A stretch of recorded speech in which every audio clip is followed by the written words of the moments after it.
48,000 କୋଟି ଟଙ୍କା ଖର୍ଚ୍ଚ ଏ ଆରମ୍ଭ ବେଳେ କରିପାରିଲେ ସେତେବେଳେ ଚିଫ୍ ସେକ୍ରେଟାରୀ କ'ଣ କରୁଥିଲେ ଚିଫ୍ ଇଞ୍ଜିନିୟର କ'ଣ କରୁଥିଲେ ମିନିଷ୍ଟର ଇରିଗେସନ୍ କ'ଣ କରୁଥିଲେ ଚିଫ୍ ମିନିଷ୍ଟର କ'ଣ କରୁଥିଲେ ବନ୍ଧ ପଡ଼ିଲା ପରେ ଗୋଟେ ଟ୍ରିବ୍ୟୁନାଲ ବସିଛି अरे 48,000 कोटी टकर बंध खर्च कर बंध पकई ए तीन टा रिटायर जज डिसीजन देदेवे कौटी ट्रिब्यूनाल के इतिहास शक्ति अच्छी द्वितीय कौन करते करदे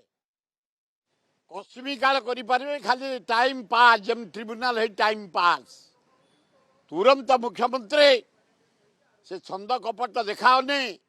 से समाधान आपस देखाओनी छत्तीसगढ़ इंचे पानी छाड़बनी महानदी तले 20,000 कोटी खर्च हम एस्टिमेट होती बंध पकई दियो महानदी लोक पानी पाइबे सबुठ अधिका विजेडी बेले होता ताठू अवहेला आंक बेले ट्रिब्यूनाल ना खाली टाइम पास कर 3टा रिटायर जज कि डिसीजन से देवे 48,000 कोटी टका बंध पकई से पानी